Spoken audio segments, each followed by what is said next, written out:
मिल्कीपुर में भारतीय जनता पार्टी के लिए मुसीबत खड़ी हो गई है। आपको बता दें, मिल्कीपुर का जितना भी दलित समुदाय के लोग हैं वो भारतीय जनता पार्टी के खिलाफ जाते हुए दिखाई दे रहे हैं। अब इसके पीछे कारण क्या है?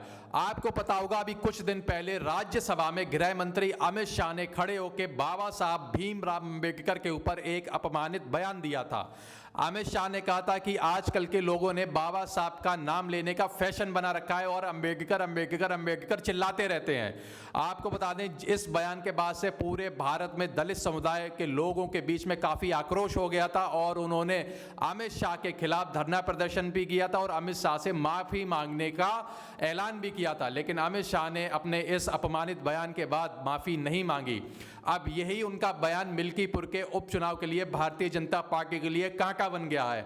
आपको बताते हैं, जितने भी मिल्कीपुर में दलित समुदाय के लोग हैं वो लगातार ये बात कह रहे हैं कि इस बार दलित भारतीय जनता पार्टी को वोट नहीं देगा, क्योंकि भारतीय जनता पार्टी और गृह मंत्री अमित शाह ने बाबा साहब भीमराव अंबेडकर का अपमान किया था। और अमित शाह के उस बयान के बाद बीजेपी को बहुत ही गहरी चोट लगने वाली है और इसका नुकसान उन्हें मिल्कीपुर में जो उपचुनाव में वोटिंग होगी उस पर साफ तौर पर देखने को मिलेगा।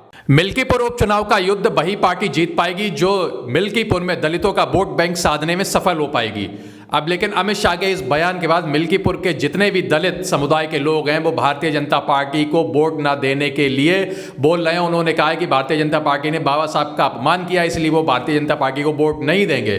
दूसरी तरफ अगर ऐसा होता है तो इससे सीधा फायदा समाजवादी पार्टी को होगा और समाजवादी पार्टी चुनाव में खेल कर सकती है। आपको बता दें, जैसे ही सपा सुप्रीमो ने मिल्कीपुर के उपचुनाव के लिए अब देशपासी के बेटे को टिकट दिया जो कि दलित समुदाय से आते हैं, जिसके बाद से भारतीय जनता पार्टी के सिर में दर्द होने लगा था।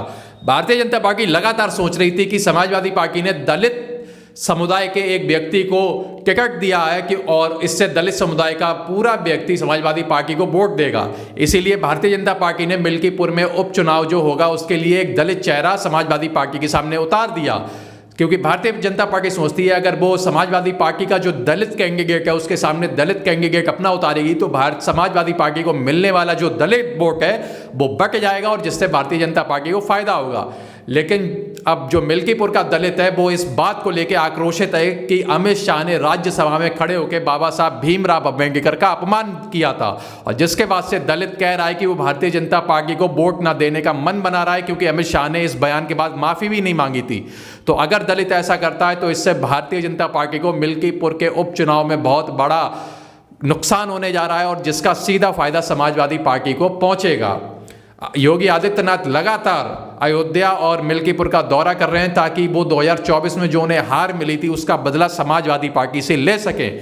लेकिन समाजवादी पार्टी के सपा सुप्रीमो अखिलेश यादव लगातार अपने नेताओं, सांसदों और विधायकों को मिल्कीपुर भेज रहे हैं और जनसभाएं करवा रहे हैं और लोगों के बीच जनसंपर्क कर रहे हैं और अपनी लोगों की समस्याएं सुनकर उनका निस्तारण कर रहे हैं। और सपा सुप्रीमो अखिलेश यादव लगातार ये दावे कर रहे हैं कि इस बार भारतीय जनता पार्टी का कोई भी दांव फिर से अयोध्या में नहीं चलेगा और मिल्कीपुर के चुनाव में एक बार फिर से साइकिल चलने जा रही है, ऐसा दावा अखिलेश यादव कर रहे हैं। अब आने वाले 8 तारीख को पता लगेगा कि अयोध्या में किसकी जीत होती है।